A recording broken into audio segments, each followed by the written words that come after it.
Good afternoon, subscribers. Welcome to episode 8 of the Palabook Club. We're discussing chapter 7 of The Art of Money. Money as a self-care practice. It's Oliver here in Sydney. It's 5:45 p.m., 15th of May, and I have Janice in Bali. How are you, Janice? Hi, I'm good. I'm really sweaty because, yes, I'm still in Ubud. It's like 30 degrees and humid today. And it's 3:45 p.m. where I am. Awesome. So, money as a self-care practice.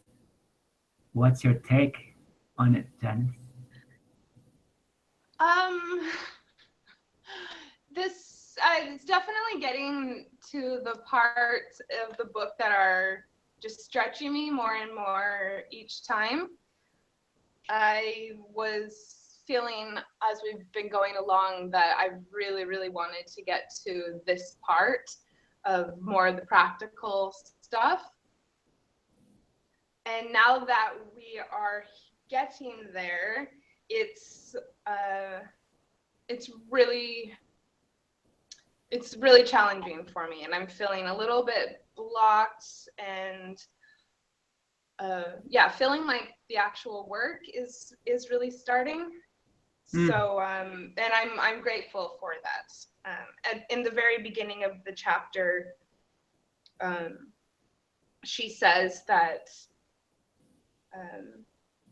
there's lots of things that people tell themselves when they get to this work, and I could mhm, almost relate to almost every single one.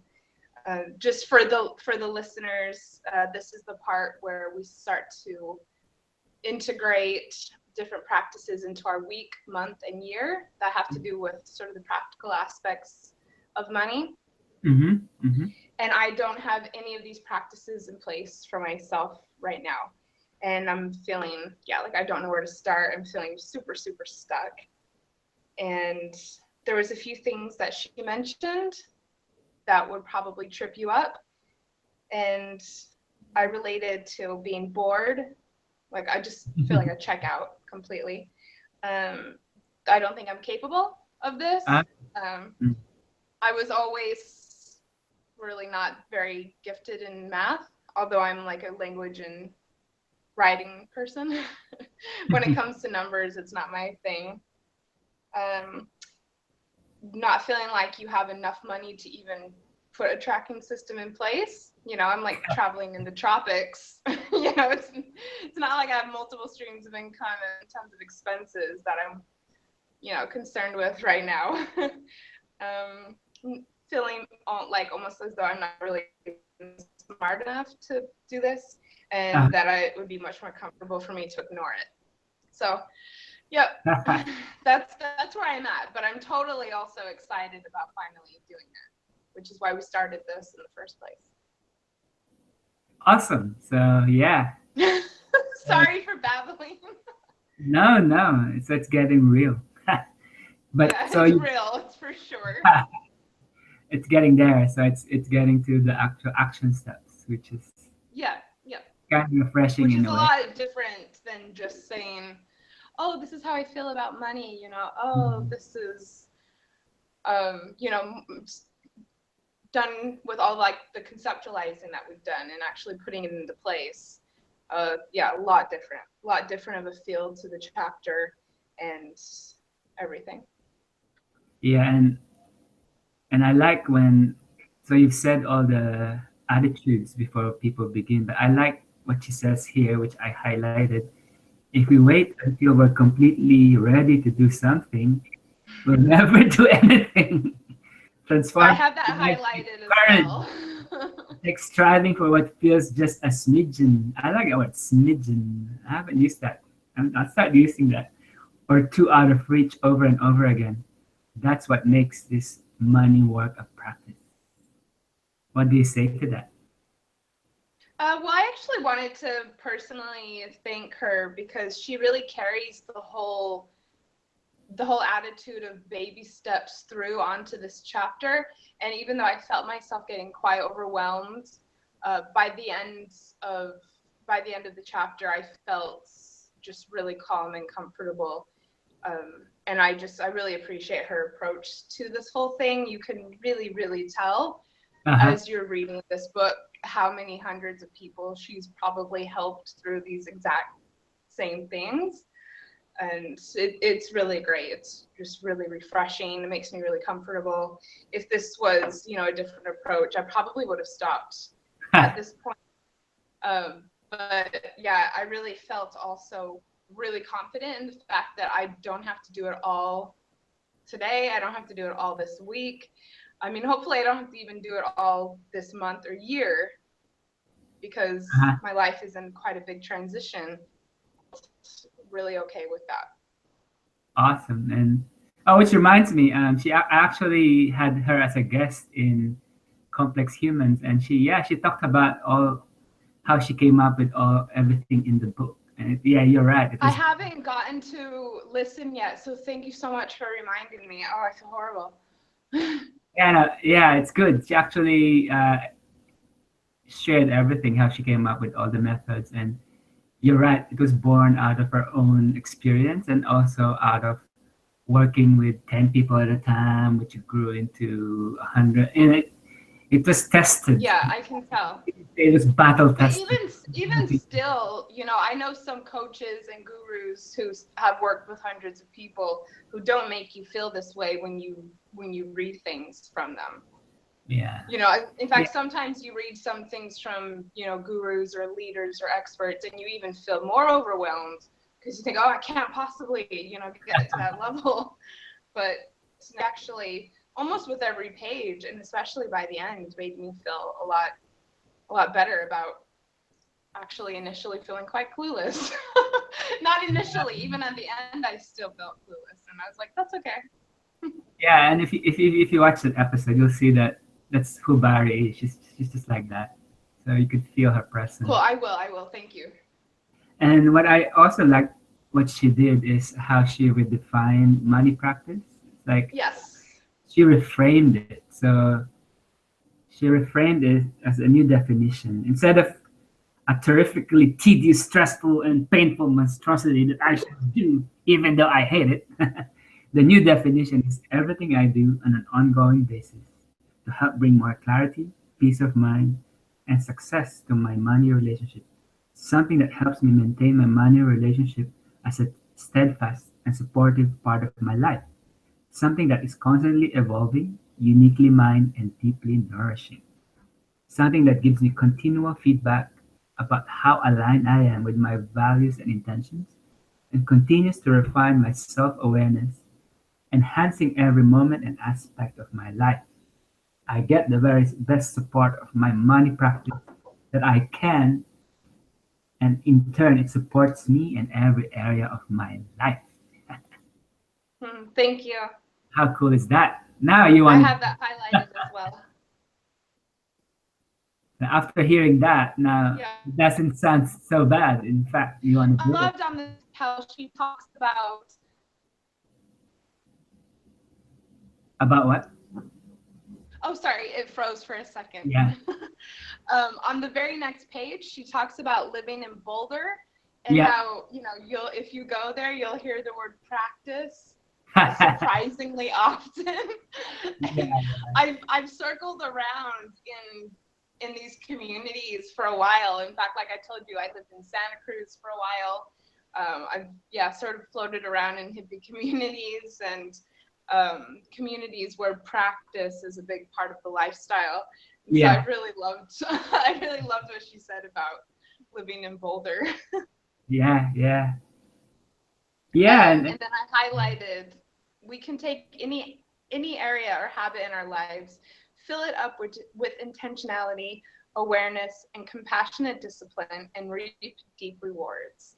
Yeah. Yeah. I agree with that. Like, I just spoke with my mother for Mother's Day, and we were just talking about stuff, and she talked about how breathing, Janice, breathing can make your stomach go thinner. Conscious breathing really makes sense because come to think of it, where does fat go when it's gone, right? I've never thought about that before. Yeah, there's only three ways or four. It can go through sweat, through urine or your waste, or through your breath. And if you think about it, you don't sweat all the time. Maybe you just sweat once in a day, and you don't. Come and live in Bali for a while. Yeah, yeah. But I mean, like breathing, I you know, do I'm it just all the kidding. time, and if you do it in such deep breathing, you can actually lose a lot of fat, which is interesting. Yep, okay. So it's one of those things. Something as simple as breathing, if you do it consciously, can bring great rewards. In a way, like money is like the breath of our financial lives, right? Yeah. And it's such a big part of our lives too. I mean, Yeah. you know, generally really can't get through a day without having numerous encounters with money and with your finances. So why not turn it into something, that you actually get joy out of?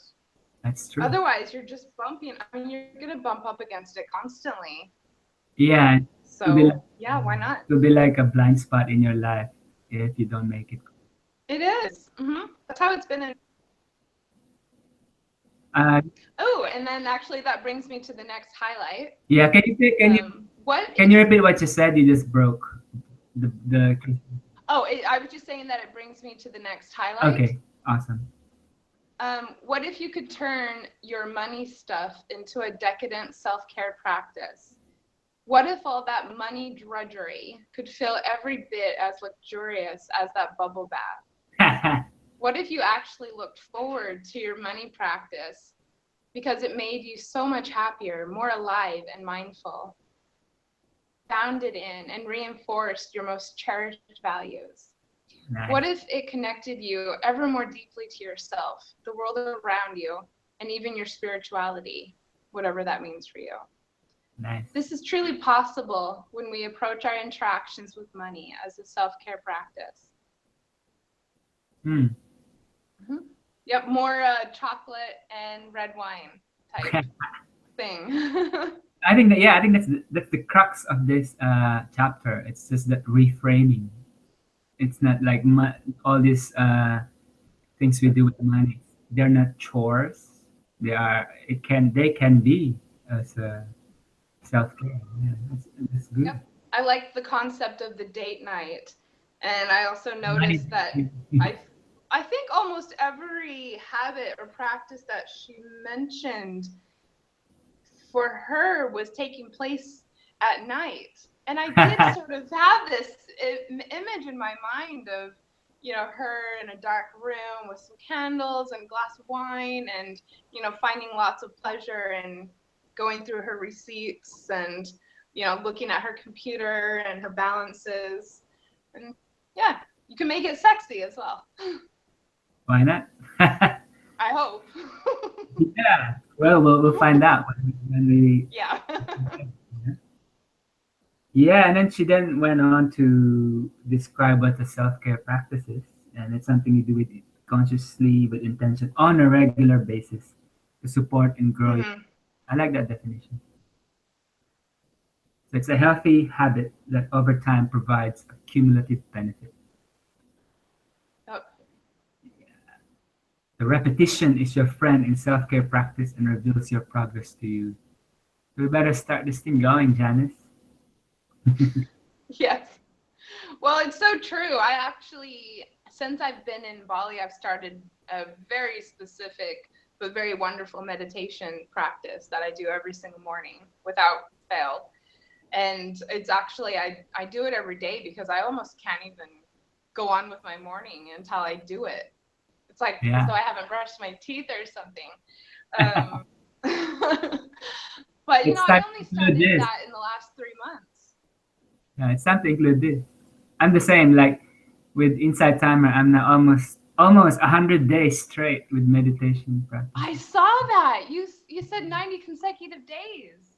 Yeah, and it's amazing. It just keeps track of it, so I don't need I to know. worry. I Insight even get timer all the way. Yeah, it just goes, I've done that many already.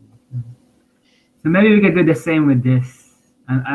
My mind is now thinking of things to do with this practice. Yeah, yeah, same. But like I mentioned in the beginning, I'm gonna give myself time because I things are still falling into place for me as far as job, career, where I'm gonna live.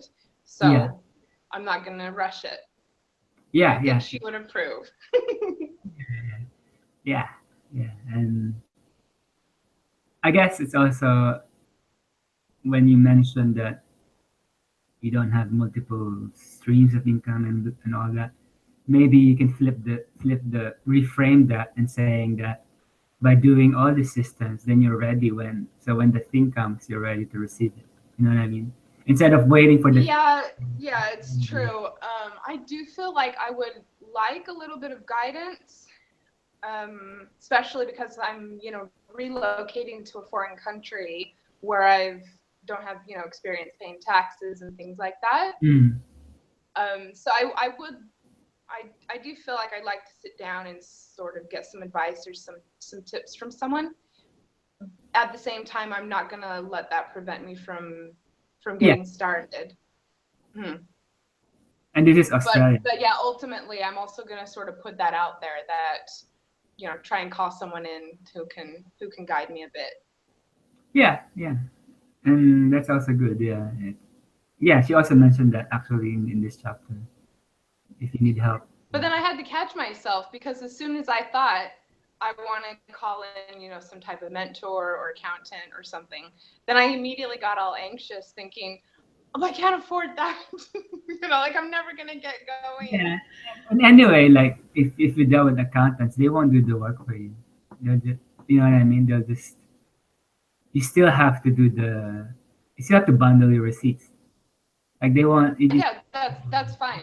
It was a good you chapter have to to do work the through on. bookkeeping. Yeah, it's just the technical matters you could ask them. Really. Yep. And it's nothing I'm not capable of doing. Yeah, yeah. It's not rocket science. I think No, it's not. You don't need I hope calculus. not. Yeah, you don't need calculus or anything like that. It's just plus and minus Excellent. multiplication. Okay, any more from you? I also like the way when she said it's the Goldilocks principle. It's just a process of finding the right amount, which is I think what we're gonna do.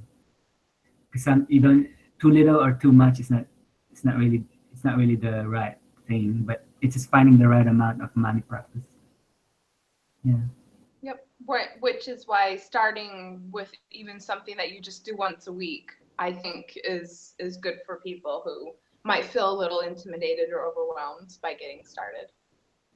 Yeah, I think with me after I finish with the semester during the semester break, I'll do a it's like a financial. I think I need a financial spring cleaning. I have to spend a lot of time upfront to set up all these things and to clean the house, my financial house, and then start practicing the daily, weekly, and monthly after I've done the cleaning. Yeah, Yeah, I'm sort of feeling like when I get back home is when I'll start as well. awesome. And then she's also open to having rhythms and cycles. So once we've got this going, it can change, and if that's okay, there's ebb and flow. I like that, and Yeah, you can expect.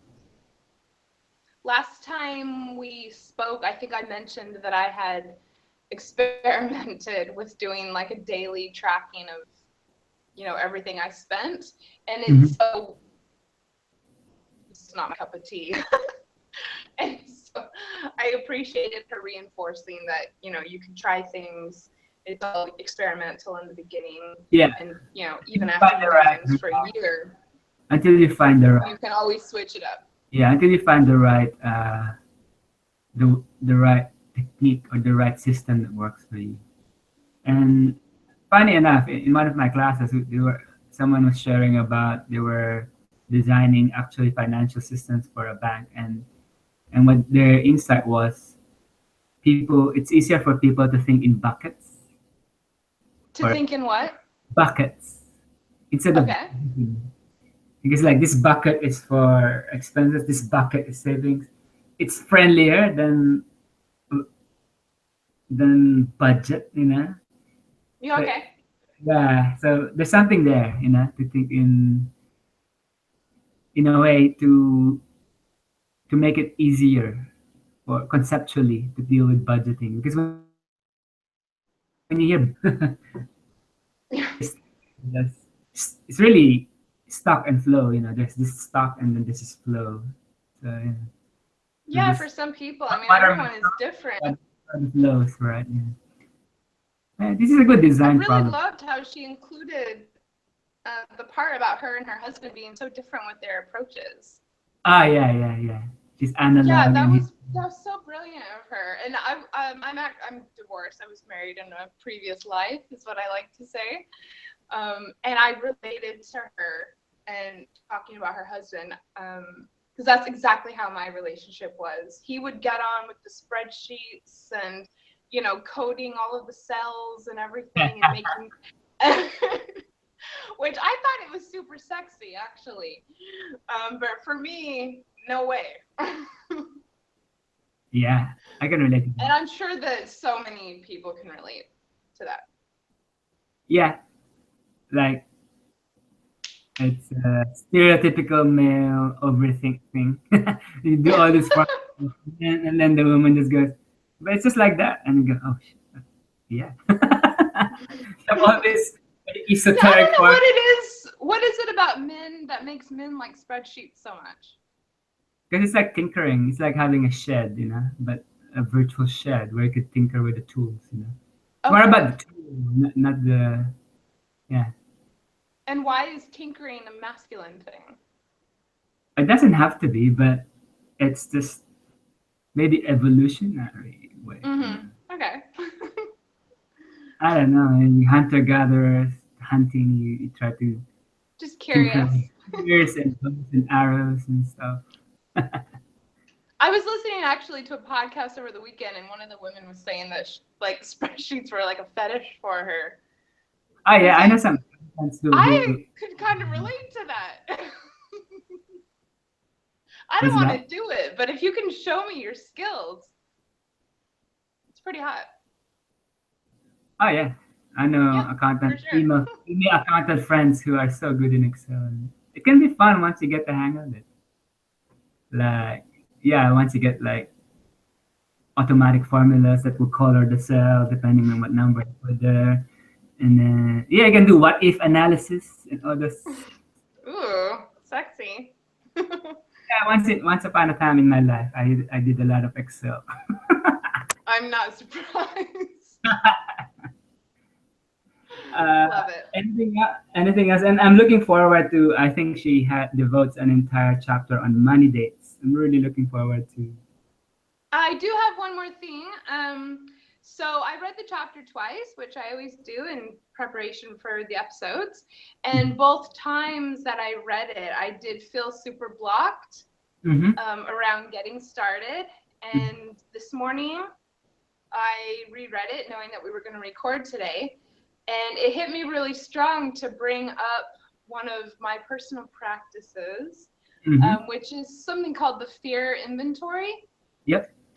Because I didn't know exactly why I sort of know why I'm blocked against this. But I definitely knew at the end of reading the chapter for the second time that I needed to really, really sit down and do a fear inventory around this issue of money tracking, I guess. And so I just wanted to, I guess, quickly share it with the listeners. If you're not familiar with the fear inventory, it's a journal practice where you start off something that you resent. So for me, it might be I resent having to track my expenses because I fear that. And then set your timer. I, for some reason, always set my timer for 13 minutes. Mm-hmm. And for 13 minutes, just write line after line after line, starting with the words, I fear that. And by the end of the practice, when the timer goes off, you will have come to a lot of clarity around the issue. And it's also sort of like a detox too if you feel stressed or overwhelmed about something. I haven't done it yet around tracking my expenses, but I know that that's really key for me. So I wanted to make sure that I mentioned that that was a takeaway. Awesome. Hmm. And Hmm. I know that you do fear inventory as well. So I just, if you have anything to add, that's great. If not, that's fine as well. But I'm gonna do it tonight, actually. Good, good. And I think it's yeah, it's a practice. It's another, and it's not just limited to Boulder. You don't have to. Nope. You can do it wherever you are. Yep. I just want to share my last highlight, which is right at the end of the chapter, where she quotes her friend, like Sarah Avant Stover, an author, yoga teacher, and dear friend of mine, defines empowerment as bringing the light of awareness and awakeness into every area of our lives, choosing to open every closet. This is how we create the lives we want. And there's a warning. You may even, Jen, And you may even warning, fall you in may love even with fall your, in love with your money practice. you may fall in love with this. Wait. Really, I could see you rocking this because you're rocking journaling. It's the same. Just keeping track of Yeah, numbers. I think It's a- if I can get confident with this, there's no doubt in my mind that anyone can. So You can do this, thank you. Jen. You can. You're very organized. So Baby steps. it's just applying the same organization skills you have with words with numbers. And math is the universal language of the We'll universe. see. Don't you want to learn the universal language of the universe? I do want to. I just do not know how to get started. I think I need to finish my travels before I get really serious about it. But I don't know. Maybe that's something that I'm just telling myself. I don't know. We'll see. It's We're all gonna a continue. journey. We're gonna continue this until we finish the book, and we'll see how far we've come.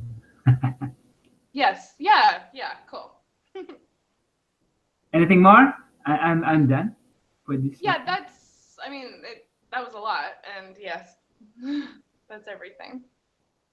Awesome. So subscribers, thank you for joining us, for listening, and we hope to see you next week for chapter 8. And enjoy the rest of your week. Bye, Janice. Bye, everyone.